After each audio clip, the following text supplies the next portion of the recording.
Necrosis is defined as a localized area of death of tissue followed by degeneration of tissue by hydrolytic enzymes liberated from the dead cells. It is invariably accompanied by the inflammatory reactions. So necrosis can be caused by various agents such as hypoxia, chemical and physical agent, microbial agent, immunological injury. Though essential changes characterize irreversible cell injury in necrosis of all the types is पहला तो cell digestion by the lytic enzymes.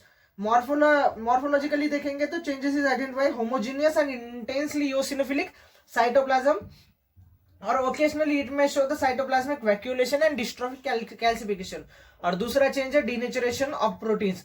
This process is morphologically seen as characteristic nuclear changes in necrotic cells. This nuclear changes में include condensation of the nuclear chromatin यानी pyknosis that may undergo dissolution यानी karyolysis and fragmentation that is karyorrhexis. अब types of necrosis देखेंगे. Types of necrosis 5 types है. C2F2L is trick, 2C है coagulative necrosis, caseous necrosis, 2F है fat necrosis, fibrinoid necrosis and L is liquefactive necrosis और पॉलीक्यूटिव necrosis.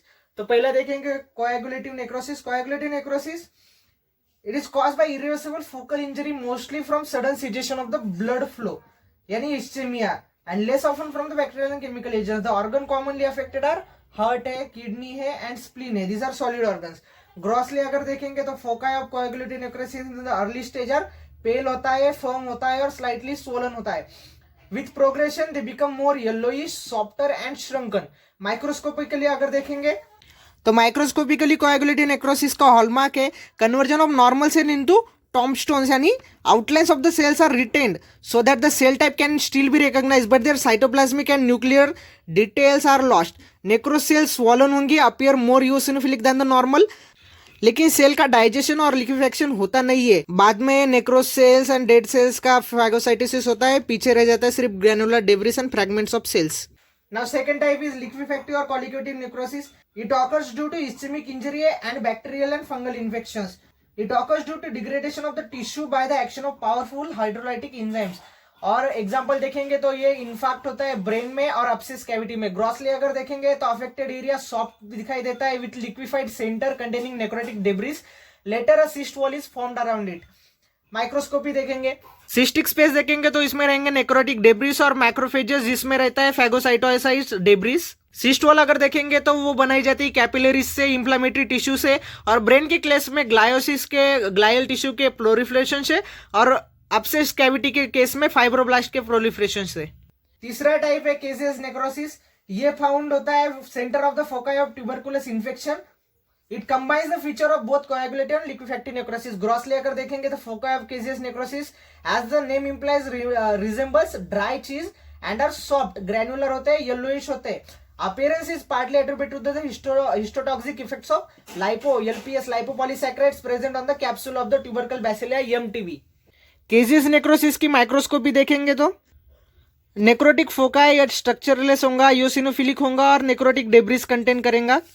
अगर peripheral tissue देखेंगे तो ग्रैनुलोमेटस रिएक्शन दिखाता है जिसमें हम we can see epithelioid cells दिखाई देते हैं, inflammatory cells, mantle of lymphocytes दिखाई देता है और जायंट सेल दिखाई देती है जो लैंगहैंस टाइप के हो सकते हैं या फिर फॉरेन बॉडी टाइप के हो सकते हैं. Now the fourth type is fat necrosis.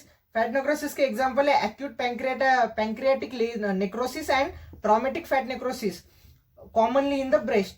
Pancreas में अगर देखेंगे तो पैंक्रियाटिक लाइपेजेस लिबरेट होंगे जो कॉज करेंगे necrosis of the pancreas as well as the fat depots throughout the peritoneal cavity. Fat necrosis hydrolyse करता है न्यूट्रल फैट को एडिपोज सेल्स में के और बनाता है ग्लिसरॉल और फ्री फैटी एसिड.